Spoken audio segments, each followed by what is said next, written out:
नमस्ते, आप सभी का स्वागत है आज के इस कार्यक्रम में। और आज हम बात करने जा रहे हैं राम नाम की। कहते हैं ना कि भाई राम नाम की लूट है और लूट सके सो लूट, अंत काल पछताएगा, प्राण जाएंगे छूट। तो कई लोगों के प्राण छूटे जा रहे हैं ऐसा लग रहा है, और प्राण छूटे ऐसे जा रहे हैं कि अब उनको ये नहीं समझ में आ रहा है कि राम नाम लें या ना लें। तो हमारे साथ अब बातचीत करने के लिए हैं हर्ष कुमार जी। स्वागत है आपका हर्ष जी। धन्यवाद, नमस्कार। तो भाई ये राम नाम लें या ना लें, ये जो एक दुविधा है, इस दुविधा में जो एक और पुरानी कहावत है साथ में ना कि साहब की दुविधा में दोनों गए और माया मिली मिली न ना राम। राम।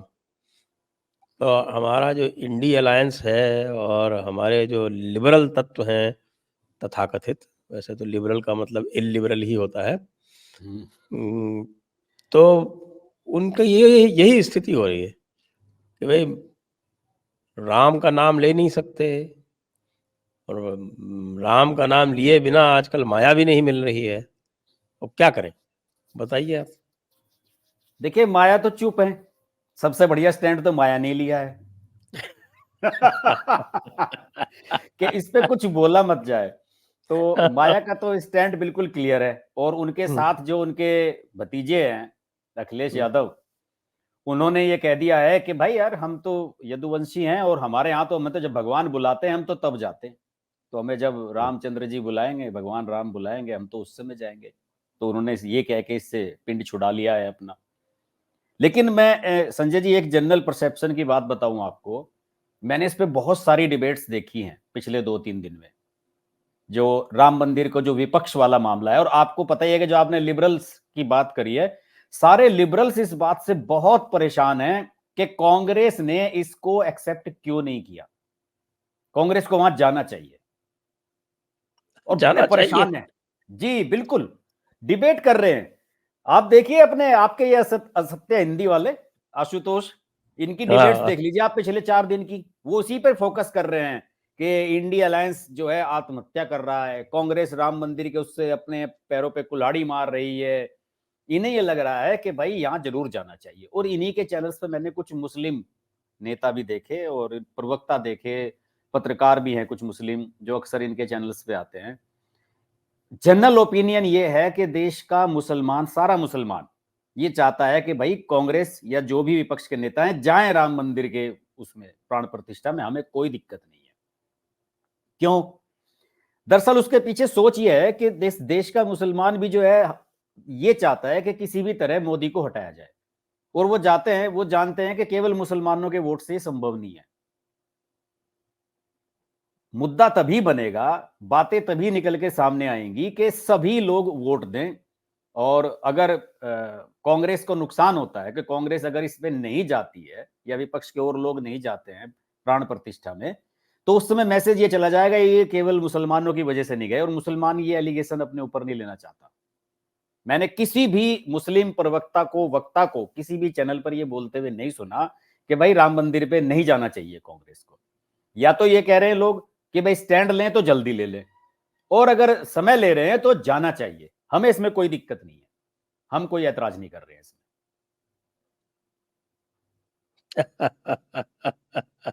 समझिए आप, मतलब उन्हें पता है, अब वो आप जानते हैं देखिए। कि मोदी को अगर हटाना है, देखिए मोदी को हटाना है तो वो योगी जी ने कहा था 80-20 की लड़ाई है पिछली बार विधानसभा चुनाव में। तो 20 नहीं हटा सकते। वो जो 80 है उनमें से भी आपको 10-20% इधर लाने पड़ेंगे, तभी तो आप हटा पाएंगे। और ये बात मुसलमान भी जानते हैं। तो ये बिनाहक परेशान है सब लोग कि वहां पे चले जाने से मुस्लिम वोट हमें वोट नहीं करेंगे। बिल्कुल, मैं इससे इत्तेफाक नहीं रखता कि मुसलमान इस वजह से कि कांग्रेस का कोई नेता या विपक्ष का कोई नेता वहां चला गया, इस वजह से वो वोट नहीं देंगे राम मंदिर पे, मैं नहीं मानता। मुझे लगता है इनको डर है ओवैसी जैसे लोगों से, जो कि इसको मुद्दा बना के और हाँ। पोलराइज कर लेंगे मुसलमानों को। उनको कहेंगे कि ये देखो, जैसे अभी कल जो ओवैसी ने जिस तरह का बयान दिया, ए नौजवानों अपनी मस्जिदों को आबाद करो, तुम्हारी मस्जिद तुमसे छीन ली गई, इस तरह की जो बातें जो करके, हाँ। तो ये इनको इसमें डर लगता है कि यार ये जो है ना, ये आखिरकार है तो मुसलमान ही। तो ये कल को जो है वो ओवैसी की तरफ ना खिसक जाए या किसी इस तरह के और हार्डलाइनर की तरफ ना खिसक जाए। तो वो जो इन्हें संजय वोटों जी एक दूसरे से भी खतरा है, एक दूसरे से भी खतरा है कि कहीं ऐसा ना एक हो दूसरे से भी कांग्रेस एक दूसरे से भी खतरा है, पता लगा कि कांग्रेस चली गई तो उधर ममता बनर्जी ने इशू बना दिया या कोई और दूसरे ऐसे बना लें, दूसरे राज्यों में बना लें और लोग कि भाई देखिए ये तो वहां चले गए, या लेफ्ट वाले, देखिए लेफ्ट वाले तो इसमें सबसे सेफ हैं, लेफ्ट वाले उन्होंने चिट्ठी गई और तुरंत मना कर दिया सीताराम येचुरी ने कि भाई हम नहीं आते, हमने तो उनका कोई इशू ही नहीं है देखिए। हाँ केरला के अलावा उनकी कोई स्टेक नहीं है कहीं।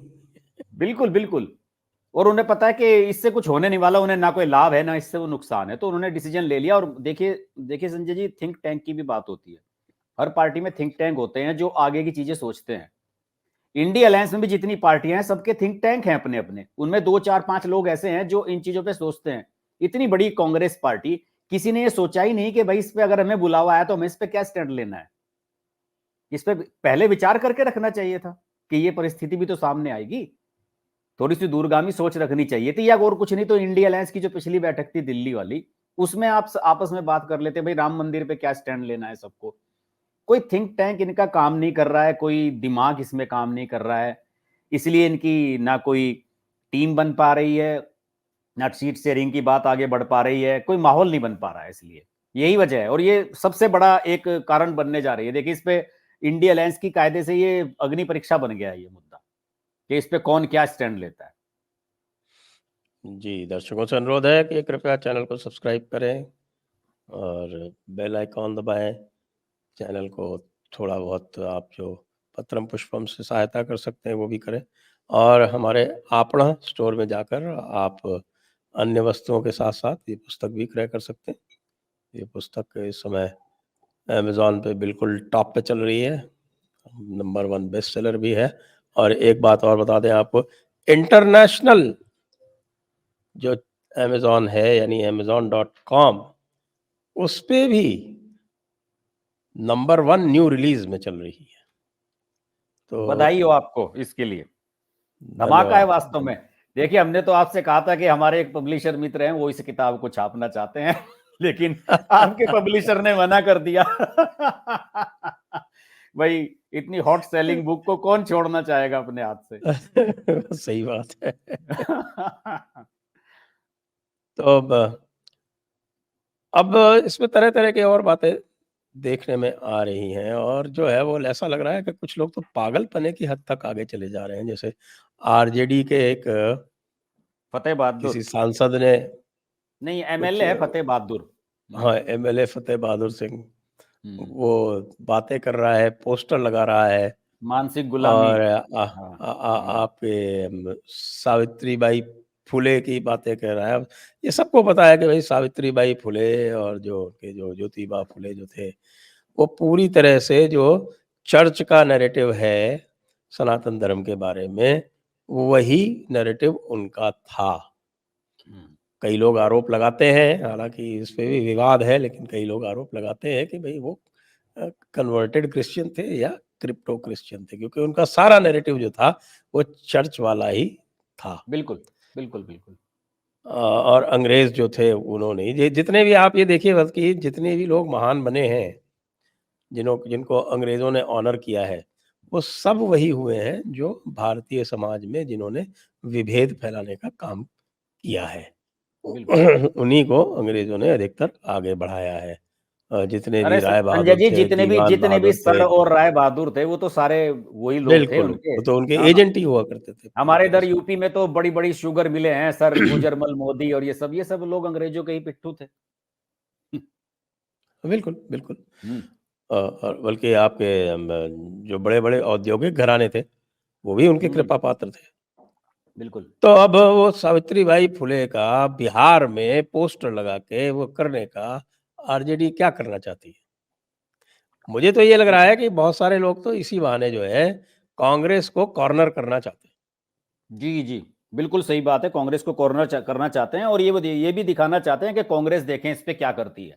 देखिए संजय जी, आरजेडी वाला कुछ करता है इस पे मुझे आश्चर्य नहीं होता, लेकिन जब संजय राउत जैसा आदमी, शिवसेना जो हिंदुत्व की बात करती रही और जिसका आधार ही, मेरा तो मानना है कि ठाकरे साहब ने जो है इसका गठन ही उसी आधार पर किया था, छत्रपति शिवाजी के और भगवान राम, वो आंदोलन में शिवसेना पूरी एक्टिव रही थी शुरू से ही। संजय राउत जब ये बयान देते हैं कि साहब अब तो पीएमओ जो है अयोध्या से ही चलेगा, तो बड़े भाई तुम्हें क्या दिक्कत है पीएमओ अयोध्या से चल रहा है, तो कि पीएमओ अयोध्या से चलेगा, सरकार अयोध्या से चलेगी, इस तरह की बातें कहते हैं, तो मुझे बड़ा आश्चर्य होता है। आरजेडी वालों से क्या उम्मीद करें? देखिए, आपने अभी सावित्रीबाई फुले और ये सब इन चीजों की जो जिक्र किया, आज भी तो वही हो रहा है। आरजेडी वालों ने ले देकर आरजेडी में बुद्धि के नाम पे, जिसे कहते हैं ना दिमाग के नाम पे, एक मनोज झा है ले दे के, जो राज्यसभा में बोलता रहता है, डीयू का प्रोफेसर है दिल्ली यूनिवर्सिटी में। तो लोग बड़ा कहते हैं कि साहब आरजेडी का बहुत बेहतरीन प्रवक्ता है, और ये मैं कई बार देखा हूं, ये लल्लन टॉप वाले अक्सर कहते हैं कि अरे गजब बोलते हैं साहब, वो तो बहुत बढ़िया बोलते हैं। आप वो देखिए कि वो अपने आरजेडी के उस जो कह रहा है कि राम मंदिर मानसिक गुलामी का मार्ग है, उसको जस्टिफाई करने के लिए मीडिया से कल बात कर रहे थे मनोज झा, और वो कह रहे हैं कि भाई मैं जो है वो राम मंदिर को राम को अपनी आस्तीन में नहीं अपने दिल में रखता हूं, और ये जो है मेरी निजी आस्था का प्रतीक है, और मैं जैसे चाहूं वैसे करूं।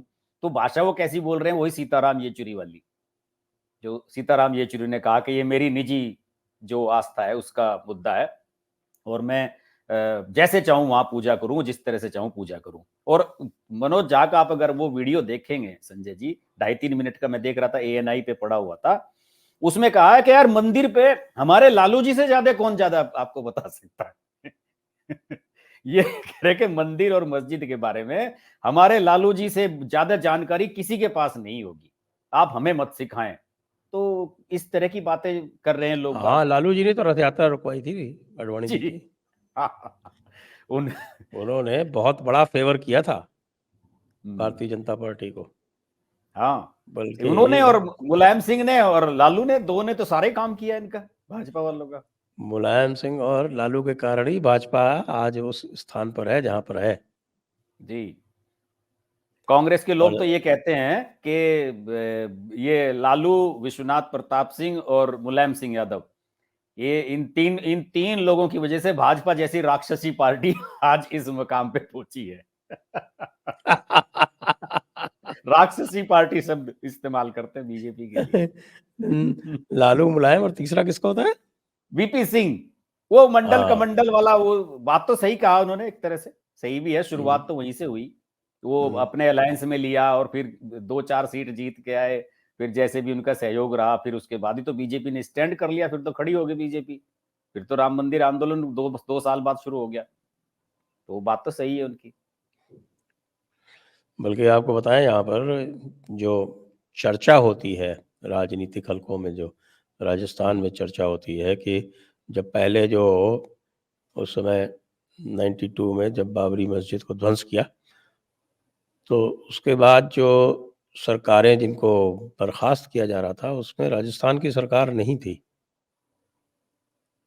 तो भैरव सिंह जी जो थे वो बड़े दूरदृष्टा थे, उन्होंने ये कहलवाया कि भाई नरसिम्हा राव हमें भी सिंह तो बर्खास्त अच्छी करो, थी, भाई हमें भी हमें बर्खास्त करो, अलग, हमें भी करो तुम। और सब जगह हार गए।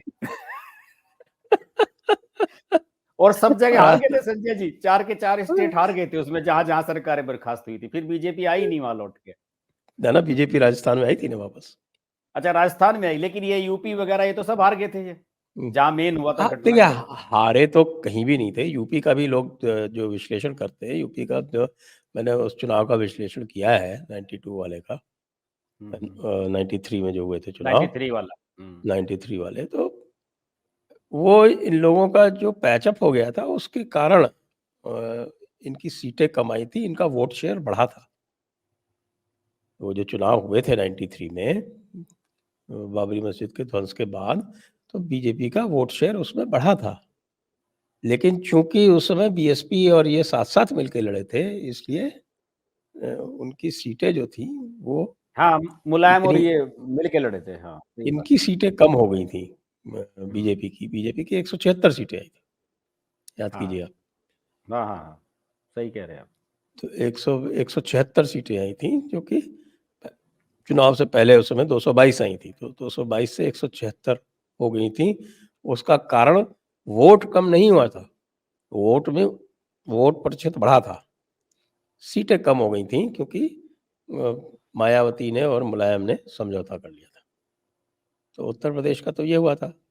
मध्य प्रदेश में जरूर वो आ गया था, वो दिग्विजय, दिग्विजय सिंह।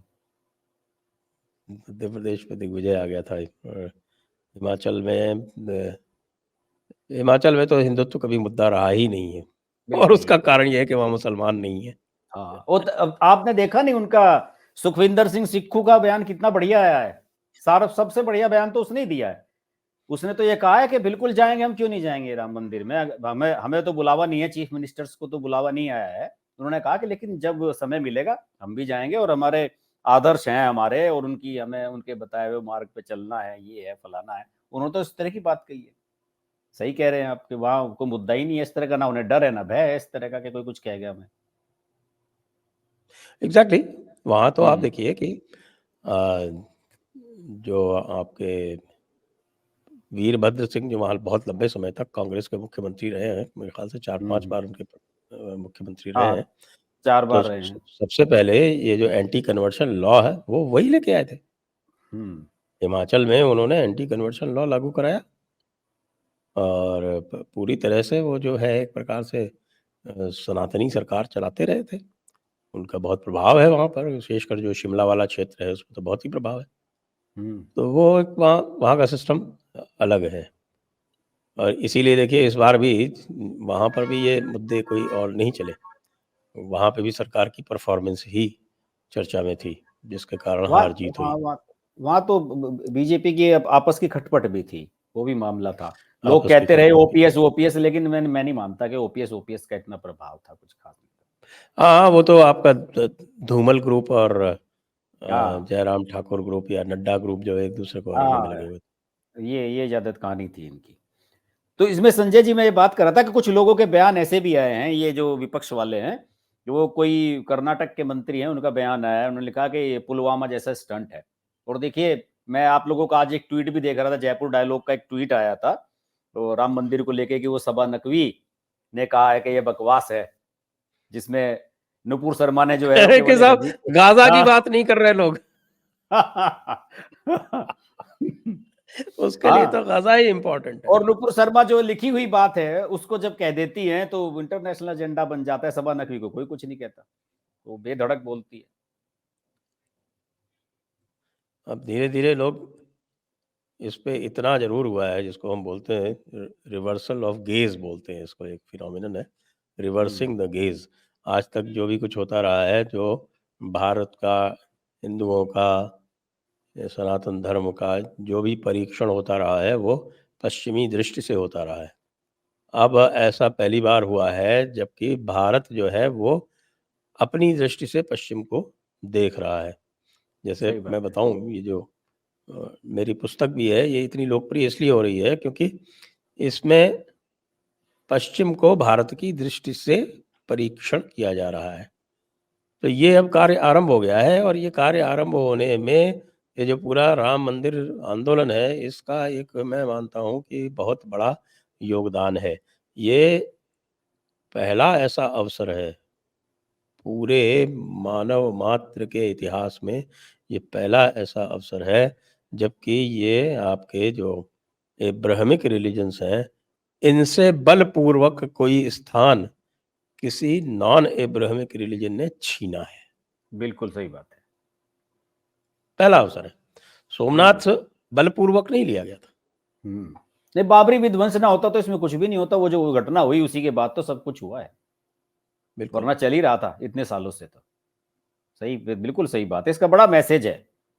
और जैसे वो रितंबरा वगैरह ने भी कहा है कि जो संत समाज जिस जिस मामले में इस तरह से उतरा है, ये अपने आप में अद्भुत है। इसमें जो इस संतों ने और खुल के जो इस तरह से भाग लिया इसके पूरे आंदोलन में, वो भी तो एक बहुत बड़ी बात है। या जी संतों की भागीदारी इस आंदोलन में अभूतपूर्व रही है, बिल्कुल। और अभूतपूर्व रहने के साथ साथ उन्होंने एक प्रकार से समाज में भी एक संदेश दिया, जिसमें सारा का सारा समाज एकजुट हुआ, सारे भेद विभेद बुला के। लेकिन इसका जो दूसरा जो पॉलिटिकल फॉल आउट जिसकी हम बात कर रहे हैं, जो कंफ्यूजन इनमें आपस में है, उ- उसका पूरे अलायंस की डायनेमिक्स पे क्या असर पड़ता देख रहे हैं आप?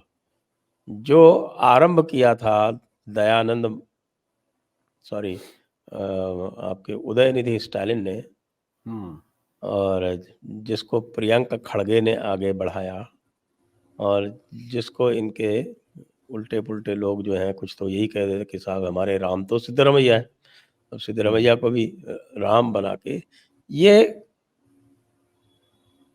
इनका जो एक, मैं कहूँ कि सनातन विरोधी चेहरा जवाहरलाल नेहरू के समय से जो एक अंदर ही अंदर चला आ रहा था, वो खुले में आ गया है, और इससे पूरे अलायंस को बहुत अधिक नुकसान होने वाला है, और विशेषकर कांग्रेस को, क्योंकि हिंदी भाषी जो क्षेत्र हैं उसमें कांग्रेस ही खड़ी हुई है भाजपा के सामने।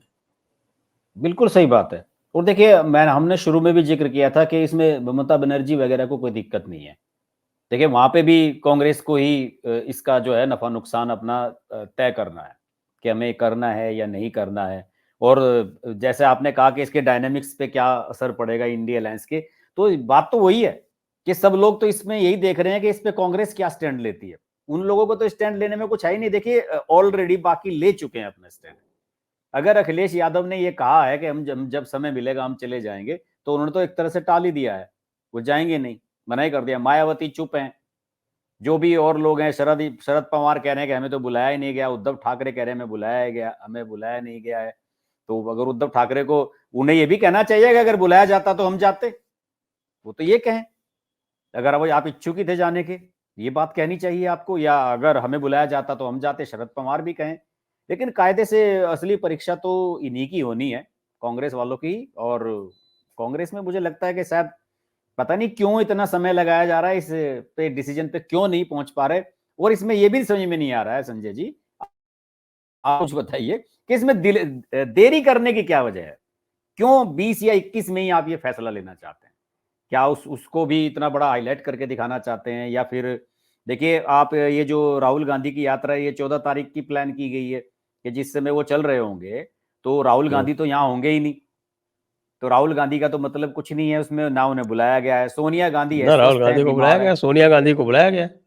सोनिया गांधी बीमार अब रहती हैं, वो तो जाती ही नहीं है कहीं, बाहर जाती ही नहीं है, घर से सोनिया बाहर नहीं गांधी निकलती हैं। के माध्यम से ये सूत्रों के द्वारा ये लीक करवाया जा रहा है कि सोनिया गांधी जाएंगी। तो भाई यदि आपको ये लीक ही करवाना है तो आप स्पष्ट घोषणा क्यों नहीं कर देते कि सोनिया गांधी जाएंगी? बिल्कुल, स्पष्ट मैसेज दे देना चाहिए। और अगर आप इतने बड़े लीडर सब लोग जा रहे हैं, तो देखिए वहां पे भी जो प्रोटोकॉल पे लोग रहेंगे, या वहां पे जो व्यवस्थाएं की जानी है, वो भी तो वहां के लोग भी तो चाह रहे होंगे कि भाई हमें पहले क्लियर हो कौन कौन आ रहा है, उसी हिसाब से इंतजाम किए जाएं। फ्लाइट कहाँ आएगी, रुकने की व्यवस्था क्या करनी है, कहाँ बैठाना है, किसको किस तरह से बैठाना है, वो भी स्थिति स्पष्ट होनी चाहिए। वैसे इसमें संजय जी एक बात बताइए, अगर सोनिया गांधी तो बीमारी का बहाना बना दें और खड़गे जी को भेज दें, तो कैसा कैसा आइडिया है ये? कैसा लग रहा है आपको अगर ऐसा हो जाए तो? खड़गे जी जो है वो उनके एक प्रकार से, क्या बोले उनको, उनके आपके जो फैमिली है, गांधी परिवार है, उसके तो वो परचम उठाने वाले हैं। उनकी अपनी तो नहीं, कोई, अगर पार्टी यही तय कर ले कि भाई खड़गे जी चले जाएं, तो खड़गे ये जी भी को अनाउंस कर रिप्रेजेंट दो कर, ना। हाँ, देर किस चीज की है? सही बात है। यही अब असली खड़गे बात को है डर कि लगता होगा अनाउंस कि क्यों नहीं मेरा कर बेटा तो उधर बकवास करता है, मैं कुछ बोलता हूँ। मैं कई बार तो वो ये इम्प्रेशन देते हैं कि वो बुद्धिस्ट हैं, वो हम्म, नियो बुद्धिस्ट जो है ना, जिसमें कहते हैं हाँ कि हम हाँ रामकृष्ण हाँ को नहीं हाँ, पूजेंगे, और वो जो बिल्कुल कौन बिल्कुल सी वो वही 26 कर्ण मायावती जो की है, तरह। जैसे वो मायावती किया करती थी, आपने याद होगा कि मायावती जो है कभी जब मंदिर में जाती थी तो फूल मालाएं ऐसे फेंकती थी मूर्तियों की तरफ।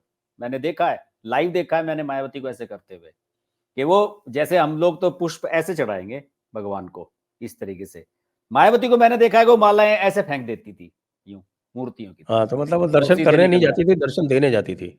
हाँ जी।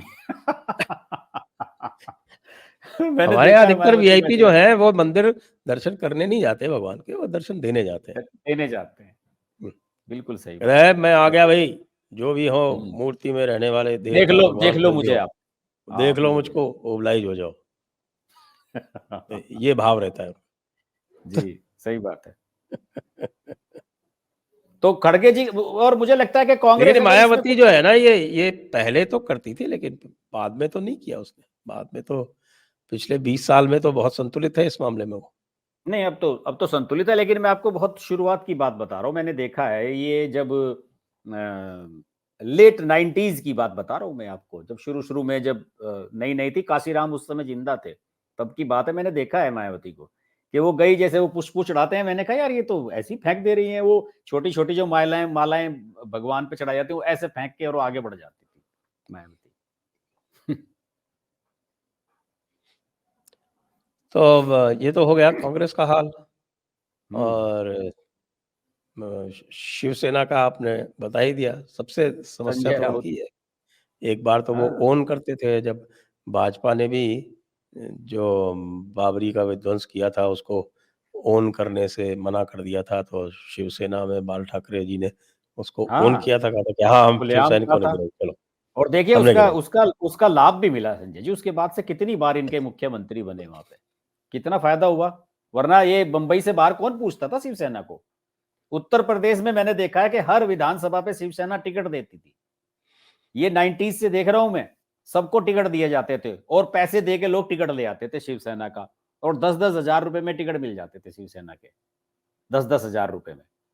तो वो क्यों क्यों खड़े होते थे उस समय? लोग यही कहा करते थे कि ये जो मुलायम सिंह और मायावती हैं, इनसे इन्होंने पैसे ले लिए, ये बीजेपी का वोट काटने के लिए शिवसेना का कैंडिडेट खड़ा हो रहा है। उत्तर प्रदेश में मैंने खूब देखे हैं खड़े हुए। चेयरमैन के चुनाव होते थे नगर पालिकाओं के, उनमें खड़े होते थे इनके कैंडिडेट। विधानसभा में खूब देखे हैं। शिवसेना की लोकसभा चुनाव लड़ने की तो हैसियत नहीं थी। जी। तो शिवसेना की तो स्थिति विकट ही है। बाकी और दूसरों के, जो खास तौर से अब थोड़ा बात कर लें, जो हमारे जो इस्लामी तबके हैं, वो क्या कर रहे हैं? एक तरफ तो ओवैसी है, जोर-जोर से चिल्ला रहा है, और साथ में उल्टे-पुल्टे 2 बयान जो हैं वो छोटे-मोटे और भी दे देते हैं, शफ़ीकुर रहमान बर्क़ जैसे, जिसका जो है वो कोई काउंटर नहीं आता उनकी टॉप लीडरशिप से, तो यही माना जाएगा कि उनके कहने में उनके सहमति है। शफ़ीकुर देखिए रहमान बर्क़ कुछ कह रहा है और समाजवादी की तरफ से कोई काउंटर नहीं आ रहा है, तो इसका अर्थ क्या हुआ? देखिए अखिलेश यादव की पार्टी का तो संजय जी हिसाब ऐसा है, उनके यहाँ तो कोई कुछ भी कहता रहो, वो उसमें जो है काउंटर किसी का नहीं आता है। स्वामी प्रसाद मौर्य ने जो बकवास की है पिछले कुछ दिनों से, उस पे भी कुछ नहीं कहा। एक बार एक मीडिया वाले ने, किसी ने डिंपल यादव से पूछ लिया था, अभी लगभग 1 हफ्ते पहले की बात है, तो उसने कह दिया था कि हमारे राष्ट्रीय अध्यक्ष जी जो है वो कह चुके हैं पहले ही कि ये उनके निजी विचार है।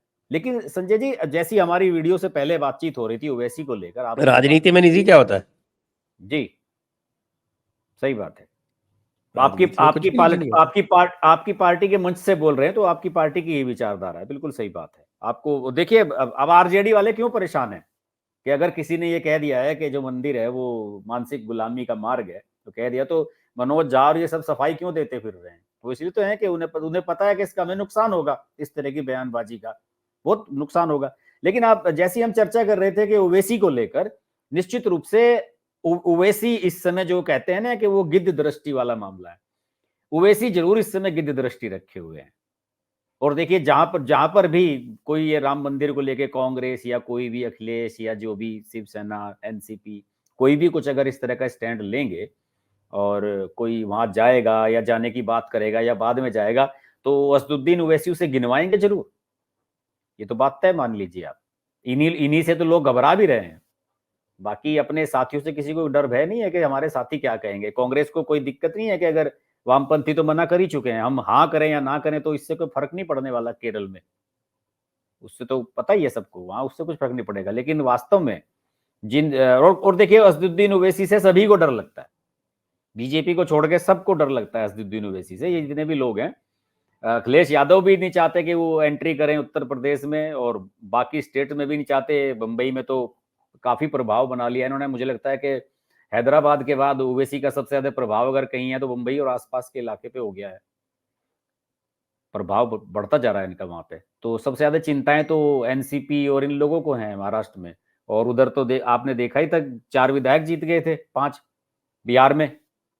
वो तो बाद में तेजस्वी ने तोड़े, वो सब पैसे वैसे देकर जिस तरह से भी तोड़े उधर सीमांचल साइड में, क्योंकि सीमांचल साइड में तो ये सारे जीतते हैं सीटें, आरजेडी वाले। और वहीं पे उन्होंने अब इनके वोट तोड़ने शुरू कर दिए, तो ये तो उन्हें पहले से एडजस्ट करने की कोशिश करते। तो खतरा तो सबसे ज्यादा इन लोगों को है कि साहब असदुद्दीन ओवैसी फिर हमें जो है वो पीछा नहीं छोड़ेंगे। असदुद्दीन ओवैसी इस बात को जरूर याद करेंगे, वो पार्लियामेंट में भी बोलेगा और चुनाव प्रचार में भी बोलेगा, सब जगह कहेगा इस बात को कि देखिए तो राम मंदिर के कार्यक्रम में गए थे। उससे सबसे ज्यादा चिंतित हैं लोग। जी हाँ, तो एक तो ये इनका कन्फ्यूजन है, दूसरा ऐसा लगता है कि काउंटर भी चालू है, जैसे आपने देखा ट्रांसपोर्टर्स की स्ट्राइक इत्यादि जो हुई है, वो भी टूल किट का ही हिस्सा लग रहा है। ट्रांसपोर्टर्स की वाले से मुझे लगता नहीं इस पे कुछ फर्क पड़ने वाला है संजय जी, कुछ बड़ा नहीं लग रहा है मामला, इससे कुछ फर्क नहीं पड़ेगा इस पे। हाँ, लेकिन प्रयास तो है ही ना। हाँ, देखिए इसमें जो मेन कार्यक्रम है उसमें तो वैसे भी लोगों के जाने वाने का कोई इतना ज्यादा मसला है नहीं, और अभी उसे पब्लिक के लिए अभी ओपन किया भी नहीं जा रहा है, उसमें अभी समय लगेगा। और अभी उसके बाद सुनने में आ रहा है कि जो सिलसिला वहां पे चलेगा वो स्टेट वाइज इन्होंने डे निर्धारित करने का वहां पे फैसला किया है कि हम आगे के समय में 22 तारीख के बाद वहां पे दर्शन के लिए हम स्टेट के हिसाब से डिवाइड करेंगे।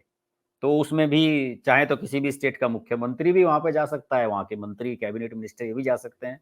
लेकिन अभी पब्लिक के लिए उसे कितना खोला जाएगा, किस तरह से वहां पे, क्योंकि अभी वहां ट्रांसपोर्ट की इतना वो भी नहीं है, अभी एयरपोर्ट अभी शुरू ही हुआ है, वो भी ज्यादा नहीं चला है, और अभी ट्रेन भी अभी 2-3 शुरू की हैं। और अयोध्या ऐसा कोई खास मेन रूट पे पड़ता भी नहीं है, वहां पे ट्रेन की कनेक्टिविटी नहीं, भी नहीं, नहीं, डायरेक्ट नहीं है। रूट तो फर्स्ट क्लास है, पूरी 4 लेन रोड है, लखनऊ से नहीं, रोड तो 120 सही है, किलोमीटर ही लेकिन है, वहाँ ज़्यादा दूर भी नहीं ट्रेन है। ट्रेन वाले मेन रूट पे नहीं आता है ये थोड़ी हटके निकलती है लाइन इसकी, अयोध्या की। वैसे ऐसा भी नहीं है, क्योंकि जो मेन रूट था सबसे पुराना वो तो यही था, लेकिन बाद में जो रूट सुल्तानपुर वाला बना है, वो सुल्तानपुर वाला चूंकि सबसे छोटा हाँ, रूट मेन था, वही हो गया जो आगे तक जब तो बंगाल बिहार की सुल्तानपुर वाले सारी गाड़ियां। रूट पे सबसे पहले डबल लाइन और इलेक्ट्रिफिकेशन कर दिया गया था, हाँ, क्योंकि वो सबसे छोटा पड़ता था। बिल्कुल बिल्कुल, तो कालांतर में जो सारी फास्ट ट्रेन्स थी वो वो उसी से उधर से निकलने निकलने लगी। लगी। हाँ। और अयोध्या का रूट था दूसरा, प्रतापगढ़ होके, जो बनारस के 3 रूट हैं वहाँ से, एक प्रतापगढ़ हम्म, होके, सुल्तानपुर होके, और ये आपके फैजाबाद जो था, जो अयोध्या कैंट हो गया है, ये अयोध्या। होके। तो इसमें प्रतापगढ़ और अयोध्या कैंट वाले रूट जो थे वो दोनों निगलेक्टेड थे, अब जो है उन पे काम हो रहा है। वो भी प्रतापगढ़ वाला निगलेक्टेड रूट भी इसलिए था कि वो लगभग प्लानिंग थी नहीं, उनके रडार में था नहीं वो कभी भी अयोध्या को का डेवलपमेंट करना। रायबरेली प्रतापगढ़ वाला रूट भी अब डबल लाइन हो गई है प्रतापगढ़ तक, लखनऊ से। अब प्रतापगढ़ जगह ही बाकी बचा है, इधर भी अभी अभी अ, अयोध्या का जिक्र चला संजय जी, एक किस्सा आपको सुनाता हूं, बड़ा दिलचस्प, आपके जयपुर से जुड़ा हुआ है। जी। मैं जब उस दिन जयपुर से आपके यहाँ से लौटा मैं, तो एयरपोर्ट पे थोड़ा सा फ्लाइट में डिले था, तो मैं इंतजार कर रहा था वहां लॉन्च में बैठा हुआ। तो वहां पे एक पति पत्नी आए मेरे पास और उन्होंने कहा कि आप हर्ष जी हैं? मैंने कहा हाँ, कि हम आपके वीडियो देखते हैं, बहुत बढ़िया, आप जयपुर डायलॉग पे भी आते हैं। मैंने कहा भाई उन्हीं के यहीं से आया हूँ कल उन्हीं के यहाँ शूट किया था। तो उन्होंने कहा कि बड़े अच्छे वीडियोस होते हैं आपके और हम बड़ा देखते हैं, संजय जी को भी हम सुनते हैं। तो वो अयोध्या के बारे में ही बताने लगे। मैंने कहा कि भाई आप वो अयोध्या के रहने वाले थे, और ये जो उत्तर प्रदेश सरकार का वो होता है ना आर्कियोलॉजिकल सर्वे वाला डिपार्टमेंट, एक तो सेंटर का होता है, एक स्टेट का होता है। हाँ, स्टेट तो आर्कियोलॉजी होता है। हाँ, तो स्टेट में थे और रिटायर हो गए हैं, के सिंह उनका नाम था। तो बाकायदा वो सेल्फी वेल्फी भी खींच के ले गए। उन्होंने कहा है कि साहब अयोध्या को तो कोई पूछता नहीं था पहले, और आज की तारीख में स्थिति ये है कि हमारे मोहल्ले में हमारे घर के सामने से रामपथ बन रहा है, वो जो मेन बनाया जा रहा है मंदिर तक जाने का रास्ता। तो कहते हैं कि आज स्थिति ये है अयोध्या में कि हमारे पास आते हैं लोग घरों में और ये कहते हैं कि आप अपना घर हमें दे दो और हम तोड़ के आपको 4 फ्लोर का वो बना के यहाँ पे दे देंगे। बिल्डर खुद घरों के बाहर खड़े हुए हैं, होटलियर के हमें साहब जमीन दे दो, आप ये मकान हमें दे दो, अपना ये स्पेस बड़ी प्राइम लोकेशन है, आप कहीं बाहर जाके, मतलब इस तरह की ऑफर वहां लोगों को मिल रही है। वहां तो संजय जी बिल्कुल क्रांति हो गई है एकदम से, अद्भुत है। होटल इस समय 1000 कोई नहीं एकड़ मिल की रहा। टाउनशिप बन रही है। जी बिल्कुल बिल्कुल। बिल्कुल सही कह रहे हैं आप। और और जो टाउनशिप बन रही है वो उस तरह से बनाई जा रही है जैसे ये इधर यशोभूमि इधर द्वारका साइड में बना रहे हैं, जो उसकी तरह की बहुत बड़ी टाउनशिप बनाई जा रही है जहाँ पे ये एम्बेसी वगैरह बननी है दिल्ली में, उस तरह की और प्लान कर रही है वो। मैं बता सकता हूँ, मेरे बचपन का थोड़ा समय बीता है। अच्छा। जो फैजाबाद है, हम्म। जो डिस्ट्रिक्ट हेडक्वार्टर है, आज भी है। जिले का नाम बदला है, शहर का हम्म। नाम नहीं बदला है। हाँ सही द- बात है। जिला फैजाबाद था, तो फैजाबाद जिले का अब नाम बदल के अयोध्या जिले अयोध्या का कर दिया। हेडक्वार्टर फैजाबाद में है। और अयोध्या जिले का हेडक्वार्टर फैजाबाद में है, लेकिन जो फैजाबाद रेलवे स्टेशन है उसका नाम बदल के अयोध्या कैंट अयोध्या कर दिया। अयोध्या अयोध्या कैंट कर दिया। लेकिन फैजाबाद अभी भी फैजाबाद है। उसके लिए हम्म। मैंने बहुत पहले सजेशन दिया था, और जयपुर डायलॉग्स में भी चलाया था कि भाई इसका पुराना नाम साकेत है, इसको बदल के साकेत तो करो। हम्म। फैजाबाद का पुराना नाम साकेत है। वहाँ पे जितने भी अधिकतर कॉलेजेस वॉलेजेस सबका नाम साकेत साकेत के करके है। अच्छा। अ, साकेत महाविद्यालय वहाँ सब है वहाँ। तो खैर, हम्म। तो एक वर्ष हम थे वहाँ पे, तो अक्सर जाया करते थे इधर आपके हम्म। अयोध्या में। तो हर महीने एक विजिट हो ही जाता था। तो उस समय हम्म। फैजाबाद से अयोध्या के बीच में बिल्कुल खाली पड़ा हुआ था। बिल्कुल ऐसा लगता था कि भाई बियाबान। एक एक शहर से दूसरे कस्बे में जा रहे हैं। अयोध्या छोटा कस्बा था, हाँ अयोध्या तो कस्बा वो था। पूरा ऐसा लगता था कि भाई अलग जगह जा रहे हैं। हम्म। आज जब आप जाएंगे, अभी फिर मैं गया था अभी कुछ दिनों पहले, हम्म। 2-3 वर्ष पहले, तो वो एक रस हो गया है। आप हम्म। पता नहीं लगा आबादी सकते बढ़ कि गई है, बाहर तक कॉलोनी वगैरह आप कट गई है वहां पे। हाँ, वो पूरा सब एक सूत्र में आ गया है। हम्म। अभी जो अयोध्या हवाई अड्डा है वो भी फैजाबाद में ही है। हम्म। और आज भी जो ये वंदे भारत जो चलाई है, ये इन्होंने फैजाबाद तक ही चलाई है। अयोध्या कैंट मतलब जो इसका हम्म। रेगुलर रन है, वो हम्म। अयोध्या कैंट तक इसलिए है कि बड़ा जो रेलवे स्टेशन है वो वही है तो कैंट से वो सवारी उठाती हुई पीछे से आएगी ऐसे। ना। हम्म। देखिए, इधर से लखनऊ से आप जाएंगे तो अयोध्या कैंट पहले हाँ। पड़ता अच्छा है, कैंट अयोध्या पहले बाद पड़ में पड़ता जाएगा। अच्छा अयोध्या बाद में जाएगी। अयोध्या फिर उसके बाद में पड़ता है। अच्छा, अयोध्या तो पहले खाली स्टेशन हुआ करता था, एक जंक्शन भी नहीं था। बाद में फिर उधर से एक और दूसरी रेलवे लाइन सरजू पार करके मनकापुर तक जो जाती है, मनकापुर नवाबगंज, उसमें मिला दी गई। तो फिर वो एक ऑल्टरनेटिव रूट हो गया, तब वो अयोध्या जंक्शन बना। तो ये सारा का सारा जो है वो जाता फैजाबाद तक ही है। तो इसलिए मेरा तो ये भी अनुरोध है जो सुन रहे हो कि भाई फैजाबाद का नाम भी बदलिए। उसका हम्म। पुराना नाम साकेत है, पौराणिक नाम साकेत है, उसको भी साकेत कर दीजिए, तो कम से कम हमें ये दुविधा ना हो। बार बार फैजाबाद आ जाता है मुंह पे। हाँ कि हम नहीं, वैसे भी हम अयोध्या जा रहे हैं या फैजाबाद जा रहे हैं, हमें ये भी कंफ्यूजन रहता है बार बार। अब वो स्टेशन का नाम बदलने से कुछ अब नहीं वो होता। लखनऊ में फैजाबाद रोड है, सबके मुंह पे फैजाबाद रोड ही चढ़ा हुआ है।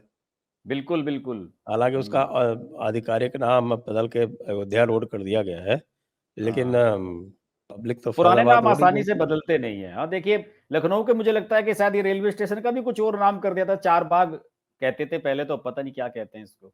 नहीं, इसका तो मुझे वो तो लखनऊ ही बोलते थे उसको, लखनऊ जंक्शन। और नहीं, वहां के लोग जो है रहने वहाँ वाले तो के चार बाग स्टेशन ही बोलते हैं उसको, कि चार बाग स्टेशन पे उतरना है।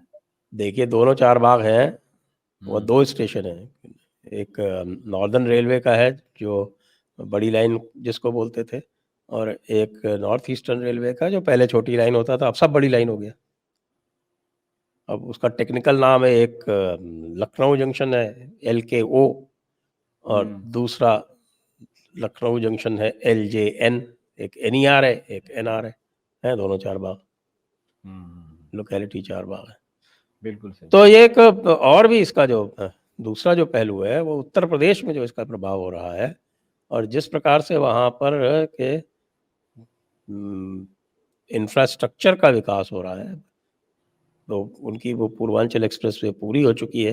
पूर्वांचल एक्सप्रेसवे से भी एक कनेक्शन अयोध्या को दे रहे हैं वो, एक कनेक्शन गोरखपुर को दे रहे हैं। तो ये जो पूरा जो बना है, तो वो एक प्रकार से कहीं जो जाने आने में कोई दिक्कत पूर्वी है नहीं उत्तर संजय। प्रदेश बिल्कुल एक नया डेस्टिनेशन बनने जा रहा है।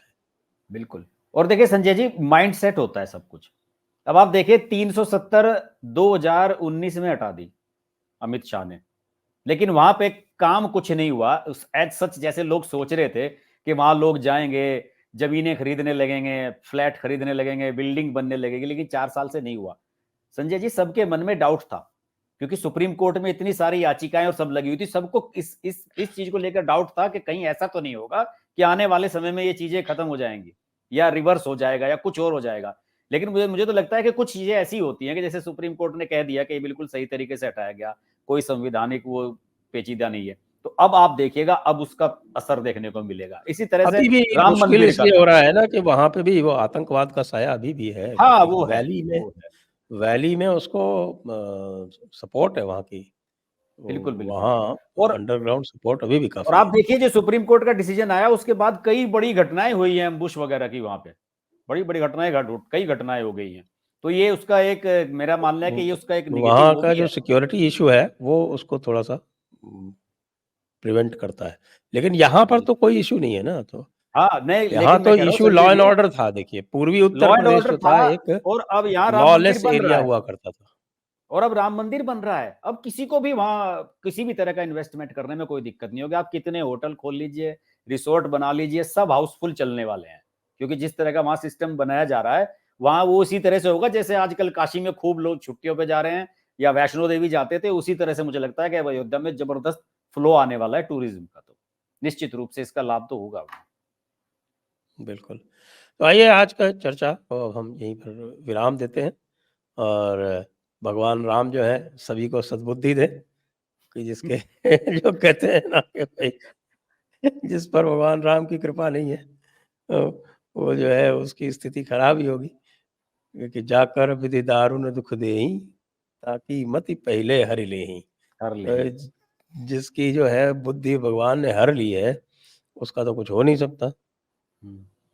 और तो चलते चलते संजय जी, ये तो बता दीजिए कि आपने वो जो उसका नारंगी का मुरब्बा बनाया है राहुल गांधी ने, उसका अच्छा, स्वाद आपने चखा है कि नहीं? आपको भिजवाया अब उन्होंने उसको वो ऑक्शन तो? करेंगे। अच्छा। मेरे ख्याल बहुत से सारे जो वो जेल बड़े-बड़े, के बहुत सारे उन्होंने काफी जार में उसे पैक किया था। वो देखिए मैं आपको बताता हूँ, वो उनका फंड रेज़िंग का वो है मेथड। अब उसको वो हाँ। जो है वो किसी बड़े ऑक्शन हाउस के थ्रू ऑक्शन करेंगे, और वो ऑक्शन होगा मिलियंस ऑफ डॉलर में, और हम्म। उससे जो है वो अपनी पार्टी हो चलाएँगे। सकता है कि वैसे भी राहुल आपको पता गांधी। है पार्टी को उनको चंदे लेने पड़ रहे हैं, तो चंदे लेने से हाँ। तो अच्छा है कि ये इस प्रकार के कुछ वो ऑक्शन वगैरह कर ले। और हो सकता है कि इसकी आड़ में कुछ वहां सुखविंदर सुक्खू जो है कुछ नया प्रोडक्शन को शुरू करा दें इन सब चीजों का, कि वहां पे सेव का जाम बना लें, गांधी जी के नाम, गांधी के नाम पे या सोनिया के नाम पे कोई एक ब्रांड लॉन्च कर दें वहां से। ऐसा भी हो सकता है। हाँ, ज़मीन तो वहाँ खरीद ही ली है प्रियंका ने। प्रियंका ने घर बना हाँ, लिया है मनाली में, बहुत घर बढ़िया। बना लिया कंगना अपना। रनौत से बड़ा घर है उसका, बताते हैं। तो ठीक है, तो फिर अब यहीं पर समाप्त करते हैं। आप सभी जी जी। दर्शकों को बहुत-बहुत धन्यवाद। हर्ष जी को बहुत-बहुत धन्यवाद। जय हिंद, जय भारत, वंदे मातरम। जय श्री राम।